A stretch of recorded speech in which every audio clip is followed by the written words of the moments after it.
पहा आता आपण भूमितीला सुरुवात करणार आहोत। तर भूमितीमध्ये आपली जी सुरुवात आहे ती कशापासून झालेली आहे? रेषाखंड, किरण आणि रेषा। पहा त्याच्यावर वेगवेगळ्या प्रकारचे प्रश्न विचारले जातात। सहज या ठिकाणी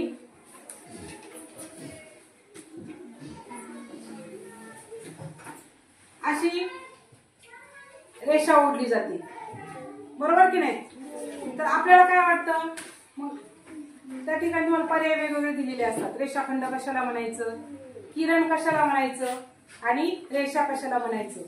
काहींचा गोंधळ काय होतो, अशी सारखी साधी रेषा असते, झालं रेषाखंड, बरोबर की नाही? मग त्या ठिकाणी रेषाखंड कशाला म्हणायचं? तर पहा दोन बिंदू दिलेले असतात। काय दिलेले असतात? दोन बिंदू, आणि त्या बिंदूंपर्यंतच आपल्याला काय केलं असतं?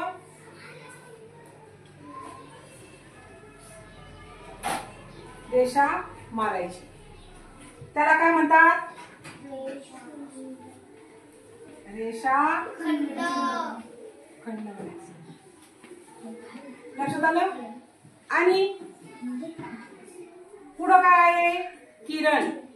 तर त्या किरणला काय असतं? एकाच ठिकाणी बिंदू असतो आणि पुढे काय असतं?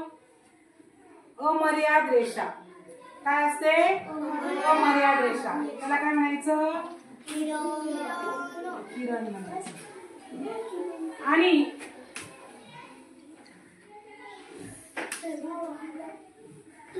रेषा ही दोन्ही बाजूनी अमर्याद असते। लक्षात आलं? दोन्ही बाजूनी काय असते? अमर्याद असते।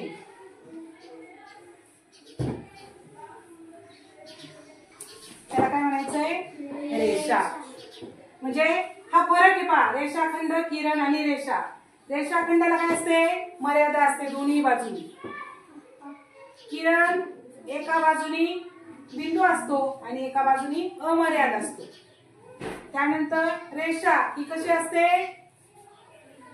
दोन्ही बाजूकडे अमर्याद असते, बरोबर? आता या ठिकाणी काही प्रश्न विचारलेत पहा।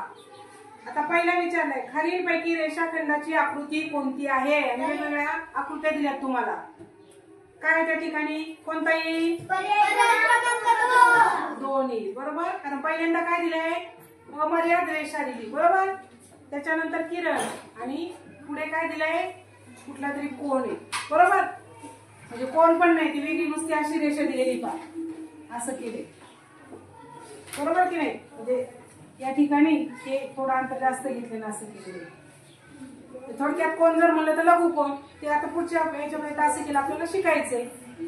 त्यानंतर पहा पुढचा प्रश्न दिलाय त्यांनी,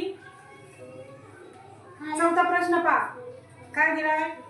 अशा पद्धतीचं हे केलंय आणि आकृतीचे नाव काय आहे? चौथा प्रश्न पहा, सांगा काय आहे ती? रेषा। रेषा काय आहे? असं आहे ना, ते असं तिरक दिलंय आणि काय विचारलंय? आकृती कशाची आहे? कशाची आहे ही? रेषा। रेषा आहे। त्यानंतर पहा, दोन बिंदू जोडून तयार होणाऱ्या आकृतीला टिंबटिंब म्हणतात। शेवटचा प्रश्न, काय म्हणतात दोन बिंदू जोडून? म्हणजे हे दोन बिंदू जोडून या ठिकाणी काय केलंय? हे दोन बिंदू जोडले म्हणजे याला काय म्हणतात? रेषाखंड। या ठिकाणी देखील सोपे प्रश्न असतात, पण गोंधळ केला, थोडी तिरकी काढली की सगळे गप्प झाले, बरोबर का नाही? म्हणजे काय रेषा काय सरळ देतील का? ते अशी पण देतील ना थोडी क्रॉस, की लगे शांत झाले सगळे, वेगळंच काहीतरी बरं का, बरोबर की नाही? म्हणून त्यासाठी सराव करा त्या सर्व प्रश्नांचा। लक्षात आलं? पुढच्या तासिकेला आपण कोणाचे प्रकार पाहणार आहोत। सर्वांनी साहित्य घेऊन या सोबत।